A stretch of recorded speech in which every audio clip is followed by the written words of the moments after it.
Hello বন্ধুরা, আসসালামু আলাইকুম। তোমরা একে কেমন আছো? মই জানাতে মই অনেক ভালো আছি। তো গাইজ, ভাগেরহাট মেলা শুরু হয়ে গেছে। মেলায় গিয়ে তোমরা কি কি পাবা, কমে কি যাবা, আর কি কি আছে, কদিন মেলা, সব কিছু পাবা এই ভিডিওতে।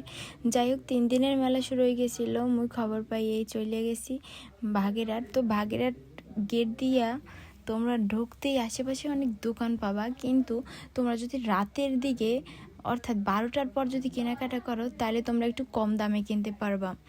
যাই হোক, আর লোকেশন হচ্ছে ভাগেরহাট, কম বেশি সবাই চেনে। মাজার গেট কইলি এই জায়গায় বাস বা অন্যান্য যে গাড়ি মাধ্যম আছে এই জায়গায় তোমাকে নামাই দেবে। হিন্দি সোজা ভিতরে গেলেই যাইয়া ভাগেরহাট মাজার পাইয়ে যাবা। আর এই জায়গায় অনেকে আবার জানতে চাইছো যে আসলে কুমির আমি দেখতে পারছি কিনা, আর এখন কুমির আছে কিনা।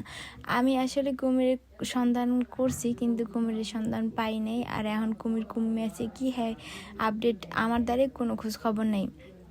তো ওই মাজারের ভিতরে ঢুকলেই তোমরা অবশ্যই দেখতে পারবা যে মেলার সময় অনেক পাতিল রেহা, গরু ছাগল অনেক কিছু, কারণ মানুষ মান্তি করার জন্য অনেক কিছু থুইয়ে দেয়। আর সেইগুলো এই অনুষ্ঠানের সময় লইয়ে, আর সেইগুলো রাইতে রান্দা হয়, সকাল হইতে শুরু হয়, ফজরের নামাজের পর হইতে তবারক বিতরণ।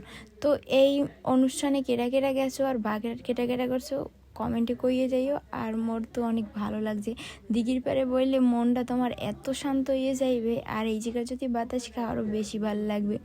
যাই হোক, এই জায়গায় আসার পর এত এত এত মনটা ভালো হয়ে গেছে যা কর মতো না। কেটে কেটে আইসু কমেন্টে কইয়ে যাইও। সবাই ভালো থাকো, আল্লাহ হাফেজ।